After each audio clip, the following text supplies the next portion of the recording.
আলু ভাজা, মাংস, দই দিয়ে, কাঁচা তেল, সর্ষের তেল, নুন, হলুদ, লঙ্কা বাটা দিয়ে মাখিয়ে রেখেছি। 1 ঘন্টা হয়ে গেছে। এখন আমি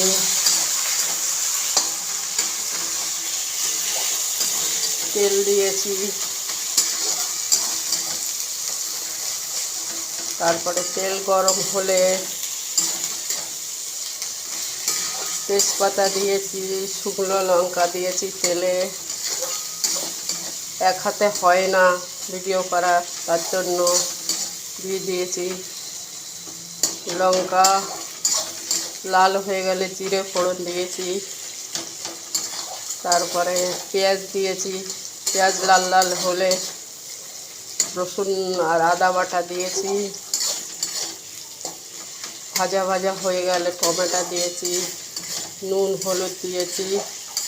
এখন কষাচ্ছি। কষানো হয়ে গেলে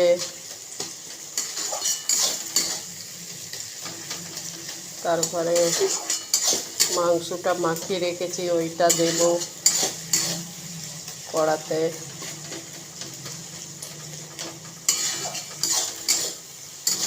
হয়ে গেছে মশলা কষা।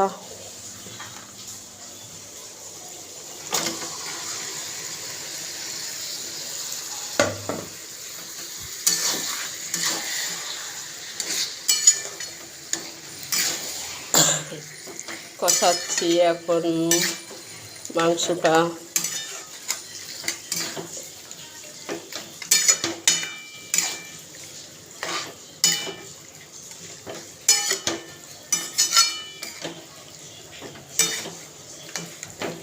দেড় কিলো মাংস রান্না করছি।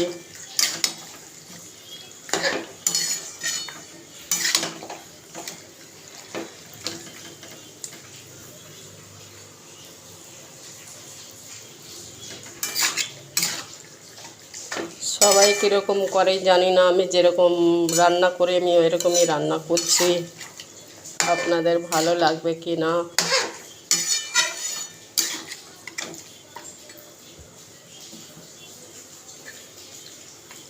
আমি এরকম করে রান্না করি। এখন একটু এলাচ দেবো, একটু লবঙ্গ দেবো, মাংসটা টেস্ট হবে।